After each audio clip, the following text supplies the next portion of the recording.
कधीच नाही चुकणार तुमचे फेवरेट टीव्ही शोज झी5 सोबत, तेही एकदम फ्री। ऐक अक्षरा, मला अधिपतींचे वागणं नाही आवडलेलं. तू एवढं त्यांना भेटायला गेलीस, भांडण मिटवायला म्हणून गेलीस आणि ते तुझ्याशी साधं बोललेही नाही, निघून गेले. हे वागणं बरोबर नाहीये अक्षरा, मला नाही आवडलंय हे. त्यांना राग आलाय आई तक्रार केल्याचा. त्याचा सगळ्यात जास्त राग आलाय त्यांना. आणि मी सॉरी म्हटलं त्यांना. मी म्हटलं चूक झाली माझ्याकडून, मला माफ करा.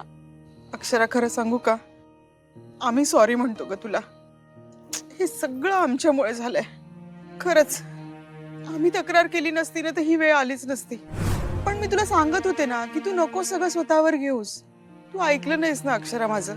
अगं काय झालं असतं, आम्ही जबाबदार ठरलो असतो, ते आम्हाला बोलले असते, ठीक आहे, आम्ही ऐकून घेतलं असतं अक्षू. पण आता बघ काय झालंय. आता हे सगळं तू तुझ्यावर घेतल्यामुळे ते तुला जबाबदार धरतायत ना, आणि त्याच्यामुळे भांडण बघ केवढं वाढत गेलंय हे. नाही गाई, भांडण आता आहे ते मिटेल नंतर. पण त्यांना तुमचा राग आला असता आणि मला ते नको होतं म्हणून मी सगळं माझ्यावर घेतलं. मला एवढंच वाटतं की मी इतकं समजावून सांगण्याचा प्रयत्न करत होते माझ्या परीनं, तरी त्यांनी ऐकून का नाही घेतलं. माझं बोलणंच त्यांनी पूर्ण ऐकून नाही घेतलं. हेच चुकलंय त्यांचं अक्षू, हेच मला नाही आवडलेलं. तुला खरं सांगू आई, आता जसे वागतायत ना तसे नाहीयेत अधिपती. अक्षरा, तू पुन्हा त्यांची वकिली नको करूस ग. नाही, मी वकिली नाही करत आहे. मी तुला खरं सांगते, मला माहिती ना ते कसे आहेत. असे नाही आहेत ते. आमचं कदाचित नीट बोलणंही झालं असतं आज जर भुवनेश्वरी मॅडमचा फोन आला नसता तर. काय? हो, त्यांचा फोन आला आई. भुवनेश्वरी मॅडमचा मध्ये फोन आला. त्यांनी काहीतरी कामासाठी अर्जंटली अधिपतींना बोलावून घेतलं आणि माझं बोलणं काही ना ऐकता ते निघून गेले घरी. पण हे बरोबर नाहीये ना वागणं. बायको आहेस ना तू त्यांची, मग तुला थोडासा वेळ द्यायला हवाय ना त्यांनी. ही काय पद्धत आहे वागण्याची? प्रेम केलंय ना, मग ऐकून घ्यायला काय प्रॉब्लेम आहे? एकदा तरी ऐकून घ्यायचं होतं. मला मान्य आहे माझ्याकडून चूक झाली, पण त्याची शिक्षा आयुष्यभर देणार आहेत का ते मला? माफ करायला काय हरकत आहे एकदा? आणि मी तर म्हणते झाली चूक, मला शिक्षा द्या, मला काहीच प्रॉब्लेम नाहीये. आता आमच्या बाळाला शिक्षा होते गाई, मला त्याचा सगळ्यात जास्त त्रास होतोय. खूप त्रास होतोय आई.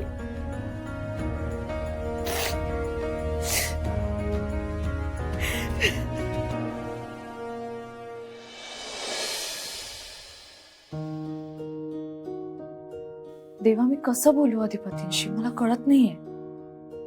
ते बाबा होणार आहेत ही बातमी मला लवकरात लवकर त्यांना सांगायची, पण कशी सांगू मी? भेटलो की फक्त वाद होतात आमच्यात. इतकी गोड बातमी आहे पण त्यांना सांगण्याचं योगच येत नाही. मला शक्ती दे देवा. अधिपतींना ही बातमी मी लवकरात लवकर सांगू शकेन यासाठी शक्ती दे. अक्षरा, घे चहा घे, चल. अगं नाही, मला उशीर होतोय आई, शाळेत पण जायचे काम आहेत. तू बस ना, मी नाश्त्याचं बघते. नाही नाही नाही, चल, गार होईल चहा, ये. बरं. हा, घे. गरम आहे हा, सावकाश.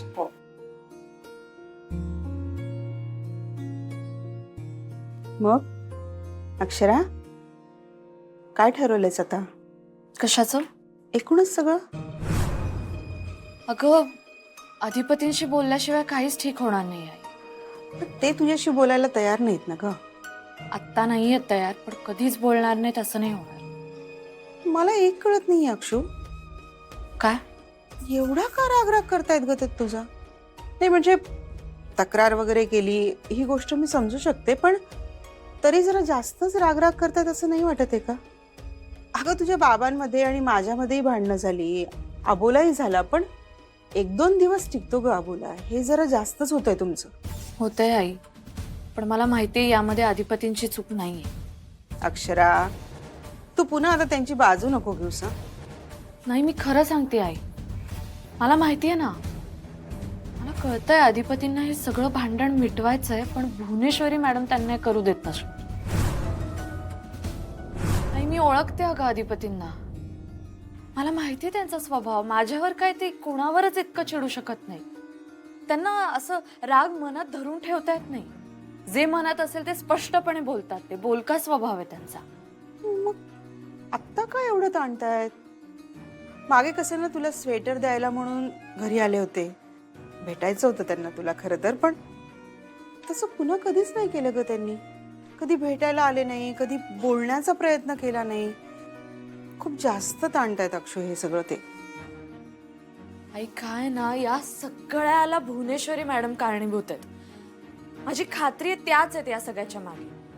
आणि त्या काहीतरी सांगत असणार, अधिपती ते करत असणार. अधिपती कधीच त्यांचा शब्द मोडत नाही. अगं पण बरोबर नाहीये हे अक्षरा. तुम्ही आता तुमच्या बाळाचा, तुमच्या आयुष्याचा विचार करायला हवाय ना. तेच तर नाही, म्हणूनच मी काल त्यांना भेटायला गेले होते. मला त्यांना सांगायचं होतं तुम्ही बाबा होणार आहात. नाही सांगू शकले मी काल हे. जेवढा जास्त उशीर करशील ना तेवढी जास्त परिस्थिती वाईट होत जाणार हं. आणि या सगळ्याचा ताणही तुझ्यावरचा वाढत जाणार आहे. त्याचा तुझ्यावर आणि बाळाच्या तब्येतीवर परिणाम होईल अक्षरा. तू खाण्यापिण्याकडे पण लक्ष देत नाहीस ग. मी एवढे पदार्थ केले, तू काहीही खात नाहीयेस. आई अगं, मला कळतंय माझं चुकतंय, पण मला थोडा वेळ दे प्लीज. मी सगळं नीट करेन, थोडा वेळ दे मला. लवकरात लवकर हा तणाव संपव अक्षरा. तुझ्या बाळाचा आणि तुझ्या आयुष्याचा विचार कर, तुझ्या संसाराचा विचार कर. बस मला एवढंच म्हणायचंय. आणि हो, सगळ्यात महत्वाची गोष्ट, त्या भुवनेश्वरी मॅडमची सावली सुद्धा तुझ्या बाळावर पडायला नकोय हं.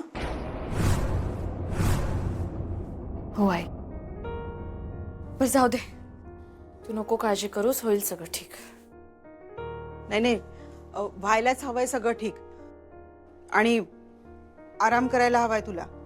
जास्त धावपळ करून चालणार नाहीये. त्यामुळे शाळेत वगैरे जाऊ नकोस. अगं शाळेत जाऊ नको काय आई, मला रजा वगैरे मिळणार नाही. मुलांच्या परीक्षा आल्यात तोंडावर. अगं रजा म्हणतच नाहीये मी. मग तू आता शाळेची नोकरी सोड असं म्हणतेय मी. अगं आई काय बोलतेस तू? नोकरी कशी सोडू मी? सध्या नोकरीपेक्षा तुला तुझी तब्येत जास्त महत्वाची आहे अक्षरा. तुला तुझ्या तब्येतीची काळजी घेतली पाहिजे. अगं बरोबर आहे, मी काळजी घेईन. तू एवढं नको टेन्शन घेऊस आई. मी शाळा वगैरे सगळं मॅनेज करेन. सगळं ठीक होईल. तू एवढी धावपळ नाही करणार मी. पण अक्षरा ऐक ना, मला भीती वाटतेय ग. कसली? भुवनेश्वरी मॅडमची. आई त्यांना घाबरण्याची काहीच गरज नाही. अक्षू, आतापर्यंत त्यांच्याबद्दल जे काही ऐकलं बघितलं ते सगळं ठीक आहे, पण आता जे अनुभवतोय ना त्याच्यावरून मला ते खूप डेंजर वाटायला लागलेलं आहे. मनात आलं की काहीही वागतात त्या. आणि तू त्यांच्या शाळेत काम करतेस ना, तुला नक्कीच त्रास देतील ग. असं काही नाही करणार त्या आई. तू ते संक्रांतीच्या दिवशी घरी गेली होतीस तेव्हा कशा वागल्या ना त्या. अनप्रिडिक्टेबल वागणं आहे त्यांचं. काहीही करू शकतात त्या. एक तर त्यांना तू सून म्हणून नकोयस. त्या घरातही गेलेली तू चालणार नाहीये त्यांना. म्हणून ना मला थोडी रिस्क वाटायला लागली. कशाला विषयाची परीक्षा घेतोय आपण. त्यांच्यापासून 4 हात लांब राहिलेलंच बरं आहे बाई. हो आई, मला तुझी काळजी कळतीये. आणि तू जे म्हणतेस ना त्याचा मी विचारही करेन, नक्की विचार करेन. फक्त आत्ता नको. आत्ता मुलांच्या परीक्षा होऊन जाऊ देत 10वीच्या, मग नंतर बघू. ठीक आहे, तुला जसं योग्य वाटतं ना तसं कर. आणि तू नको काळजी करूस आता. बरं चल, मला उशीर होतोय. मला मुलांच्या वह्या पुस्तकं पण घ्यायची आहेत. मी निघू? बरोबर, मी डबा आणि पाण्याची बाटली आणते. आणि अक्षय ऐक ना, तुला एक सांगायचं होतं. अगं त्या मदनशी बोल ना एकदा. नाही म्हणजे जशी आम्हाला तुझी काळजी आहे ना तशीच त्यालाही तुझी काळजी आहे म्हणून बोलला तो काळजीपोटी. हां, खूप अपसेट झाला होता ग. एकदा वेळ मिळाला ना की त्याला बोल, फोन कर, बरं वाटेल त्याला. हां हो मी बोलते, तू नको काळजी करूस. थांब, मी डबा आणते. हां. झी5 ॲप डाउनलोड करा आणि पहा सर्व एपिसोड्स एकदम फ्री.